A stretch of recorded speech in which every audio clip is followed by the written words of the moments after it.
वालेकुम। जी हाँ, आज हम पढ़ेंगे रिसर्च प्रपोज़ल के बारे में कि रिसर्च प्रपोज़ल क्या होता है, ये क्यों बनाया जाता है, कि इसका पर्पस क्या होता है या फिर इसके ऑब्जेक्टिव्स क्या होते हैं या फिर इसके कौन-कौन से एलिमेंट हैं और उन एलिमेंट्स को वन बाय वन हम डिस्कस करेंगे।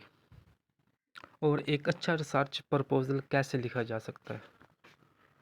What is research proposal?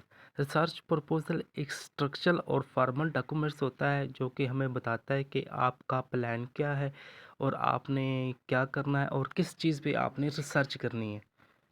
मतलब ये कि जो रिसर्च प्रपोज़ल है वो हमें बताता है कि ये आप किस प्लान के ऊपर रिसर्च कर रहे हैं और रिसर्च क्यों कर रहे हैं और रिसर्च करने का मकसद क्या है, कि रिसर्च की रिक्वायरमेंट क्या है और कैसे हम रिसर्च करेंगे। जैसे कि हम कोई भी काम स्टार्ट करते हैं ना तो हम उसके पहले उसके बारे में कोई ना कोई गाइडेंस लेते हैं, कोई ना कोई रिसर्च करते हैं कि ये हमने काम स्टार्ट करना है, कि इसके लिए क्या प्रोसीजर होना चाहिए, इसके लिए क्या क्या चीज़ मटेरियल चाहिए। इसी तरह जो रिसर्च प्रपोजल है ना, बिल्कुल हूबहू उसी तरह है। जिस तरह हम कोई काम करते हैं ना, या कोई फिर बिल्डिंग बनाते हैं या फिर कोई भी चीज़ काम स्टार्ट करते हैं, उससे पहले हमारा कोई ना कोई प्लान होता है। हम कोई ना कोई थिंक सोचते हैं कि हमने ऐसा करना है, इसमें ऐसी चीज़ आनी चाहिए। बिल्कुल रिसर्च प्रपोज़ल भी उसे कहते हैं। जो रिसर्च प्रपोज़ल है ये हमें 3 तरह के क्वेश्चन का आंसर देता है कि व्हाट योर प्लान, कि आपका प्लान क्या है,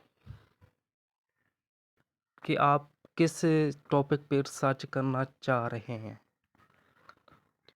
दूसरा आ जाता है जस्टिफिकेशन, मतलब इसकी रीज़न क्या है, इसको बनाने का मकसद क्या है। मतलब जो भी काम स्टार्ट करते हैं ना कोई उसका मकसद होता है। इस तरह आप जब भी कोई रिसर्च प्रपोज़ल बनाती है ना तो उसकी एक जस्टिफिकेशन होनी चाहिए, एक रीज़न होनी चाहिए कि ये हम जो रिसर्च प्रपोज़ल बना रहे हैं ये क्यों बना रहे हैं, इसका मकसद क्या है। तीसरा जो अहम तरीका होता है कि आप रिसर्च करेंगे कैसे। मतलब आपने प्लान बना लिया और उसकी वजूहात भी ढूंढ ली, कि रीज़न जस्टिफिकेशन भी ढूंढ ली। अब आपने देखना है कि हमने वो काम करना कैसे है। यानी कि रिसर्च प्रपोज़ल एक ऐसा स्ट्रक्चर और फॉर्मल डॉक्यूमेंट्स होता है जो कि एक्सप्लेन करता है कि आप किस चीज़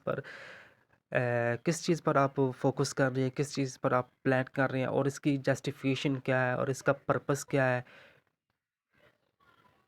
कि आप कैसे रिसर्च करेंगे और रिसर्च क्यों करना चाह रहे हैं। ये सब कुछ आपको रिसर्च प्रपोज़ल में मिलता है। अब हमने पढ़ना है कि इसका पर्पस क्या होता है रिसर्च प्रपोज़ल का। फॉर एग्ज़ाम्पल अगर आपने मास्टर कर लिया है, ठीक है ना, और आप अगर नेक्स्ट पीएचडी में एडमिशन लेना चाह रहे हैं, तो उससे पहले यूनिवर्सिटी कुछ ना कुछ चीज़ें माँगती है, डॉक्यूमेंट्स माँगती है और एक रिसर्च प्रपोज़ल माँगती है कि आपने जो पीएचडी करनी है इसका मकसद क्या है, इसके पीछे बैकग्राउंड क्या है। मतलब जो भी स्टूडेंट पीएचडी में एडमिशन लेते हैं तो उसको डॉक्यूमेंट्स के जो यूनिवर्सिटी रिक्वायरमेंट करती है उसके साथ-साथ एक रिसर्च प्रपोज़ल भी लिखना पड़ता है, ताकि कि आपने थीसिस या डॉक्यूमेंटेशन या जो भी चीज़ आप करना चाहती हैं पीएचडी में कि उसके बारे में आपने रिसर्च प्रपोज़ल में सब कुछ बताना पड़ता है।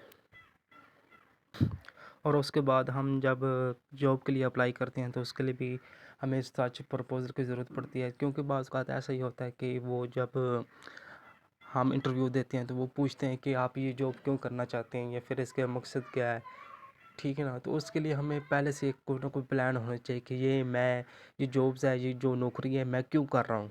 तो मतलब इसके लिए वो आपको रिटन फॉर्म में पहले लिख कर देना पड़ता है कि ये मैं जॉब इसलिए करना चाहती हूँ कि मेरे घर में ये मसले हैं, जो भी है। आगे आ जाता है एलिमेंट ऑफ रिसर्च प्रपोज़ल।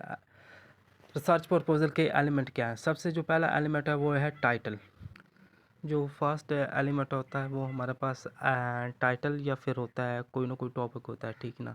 वो ये इसमें हम ये चीज़ मेंशन करते हैं कि हम कौन से टॉपिक पे रिसर्च करना चाहते हैं, कौन से टॉपिक पे हमारा ये प्लान है। और दूसरा जो है वो हमारे पास इंट्रो होता है, इंट्रोडक्शन।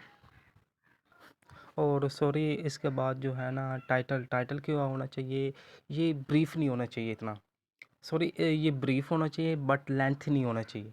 मतलब छोटा सा होना चाहिए, इतना लंबा नहीं होना चाहिए कि 3-4 लाइन्स पे चला जाए। जस्ट छोटा सा टाइटल होना चाहिए जो सेल्फ एक्सप्लेनेटरी हो, मतलब जो उसको सारे मतन को क्या करता हो, बयान कर रहा हो। आगे आ जाता है इंट्रोडक्शन। और रिसर्च जो टाइटल है ना, ये ऐसा होना चाहिए कि इसको देख कर ही हमें पता चल जाता है कि ये किस तरह का टॉपिक है, ये किस तरह का सर्च प्रोजेक्ट है। मतलब जो होता है ना, थी सॉरी टाइटल में ही सारा कुछ वो उसके जो पर्पस जो रीज़न उसके टाइटल में छुपी होती है। इस तरह का कोई ना कोई टाइटल होना चाहिए जिसको रीड करने से या देख कर हमें समझ लग जाए कि ये इसका मकसद क्या है, इसका इंट्रोडक्शन जो भी है सब कुछ। इंट्रोडक्शन में क्या करते हैं आप लोग, जब आप टाइटल में वो टॉपिक सिलेक्ट कर लेते हैं तो फिर आपको उस टॉपिक के बारे में ना इंट्रो कराना होता है कि ये टॉपिक क्या है, इसका ठीक है ना। तो मतलब ये कि जिस टॉपिक पे आप रिसर्च करना चाहते हैं ना, उस टॉपिक को आप इंट्रोड्यूस कराते हैं कि इस टॉपिक पर पहले इतनी रिसर्च हो चुकी है और अब मैं इस टॉपिक पे इतनी रिसर्च कर रहा हूँ। और इंट्रोडक्शन में आप ये भी बताते हैं कि जो पिछले थे रिसर्च प्रोजेक्ट या रिसर्च प्रपोज़ल, उनमें क्या गैप था, उनमें क्या कमी पेशी थी, जिनको मैं फिल करने की कोशिश करूँगा। इस तरह की जो चीज़ें होती हैं ये इंट्रो में आ जाती हैं। जो तीसरा इसका एलिमेंट है वो है एम्स एंड ऑब्जेक्ट। तीसरे पे हम एलिमेंट में ये देखते हैं कि इस जो है रिसर्च प्रपोज़ल, तो इसका मकसद क्या है, ठीक है ना, इसकी क्या अचीवमेंट होगी, इसको जब हम अप्रूव करेंगे, इस पर अमल करेंगे तो उसके नताइज क्या हासिल होंगे। ये सब एम्स और ऑब्जेक्टिव में आ जाते हैं। और चौथा जो हमारे पास एलिमेंट है वो है रिसर्च क्वेश्चन। रिसर्च क्वेश्चन में जब भी कोई रिसर्चर या कोई भी साइंटिफिक जो रिसर्च करता है, को उसके जहन में कोई ना कोई ऐसा क्वेश्चन होता है कि जिस पर वो रिसर्च करता है, उसे हम रिसर्च क्वेश्चन बोलते हैं। नेक्स्ट है rational and scope of research. Rational and scope of research में हम क्या करते हैं कि जो आप है रिसर्च ये क्यों करना चाह रहे हैं, इसकी रीज़न क्या है, इसकी वजूहात क्या है, इसकी जस्टिफिकेशन क्या है, ये सब कुछ rational and scope of research में आ जाता है। इसके बाद आप उसका लिटरेचर रिव्यू करते हैं और उसके बाद आप हाइपोथेसिस, मतलब उसके कोई ना कोई हाइपोथेसिस, मतलब कोई ना कोई स्टेटमेंट देते हैं, कोई ना कोई मफरूज़ा इजाद करते हैं कि ये काम इस तरह होगा, ये स्टेटमेंट देते हैं, उसे हम हाइपोथेसिस कहते हैं। और मेथडोलॉजी भी बस। और डिज़ाइन आप लोगों ने इतना ही करना है।